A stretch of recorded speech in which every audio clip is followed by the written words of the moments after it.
तुलसीदास के राम राज्य में वर्ण व्यवस्था, और इसलिए इसकी आलोचना खूब हुई कि ढोल गवार शूद्र पशु नारी सकल ताड़ना के अधिकारी। कुछ अति विद्वान लोग कह रहे हैं कि ताड़ना का अर्थ है शिक्षा देना। इस पद में लिखा कि दंड देना, सकल ताड़ना के अधिकारी यानी सारे दंड देने के अधिकारी। और बाद में अनुवाद कर दे रहे हैं कि हो सकता है ये लोग पढ़ने लगे तो कहें हमको दंड देने की बात क्यों कर रहे हो, तो कह रहे हैं कि हम शिक्षा देने के अधिकारी। रैदास कह रहे थे कि ऐसा चाहूं राज में जहां मिले सबन को अन्न, छोट बड़ो सब संभव रविदास रहे प्रसन्न।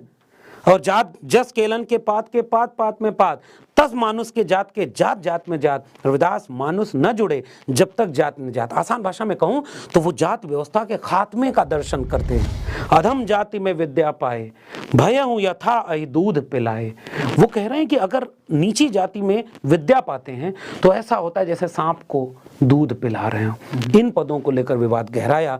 तो जे वर्णाधम तेली कुमारा सुपचक्रात कोल कलवारा, इसकी खूब आलोचना हुई कि इन्होंने वापस वर्ण व्यवस्था स्थापित कर दी। उन नीच जाति के लोगों को पढ़ने का अधिकार नहीं है, जिसे कथित नीच जाति के एक व्यक्ति डॉक्टर भीमराव अंबेडकर पढ़ते हैं, इस देश का संविधान लिखते हैं। उन नीच जातियों के लोगों के पढ़ने से पूरी व्यवस्था भ्रष्ट हो जा रही है।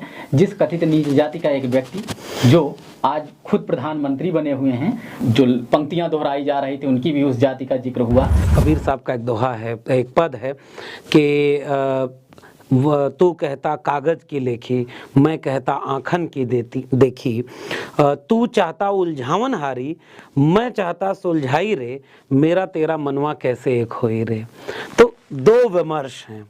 एक विमर्श में वो लोग हैं जिनके लिए रामचरितमानस में अधिकांश जगहों पर जिसकी सबसे ज्यादा पूजा करने की बात कही गई हो, जिसको सबसे ज्यादा सम्मान देने की बात कही गई हो, वो विप्र वर्ग हैं।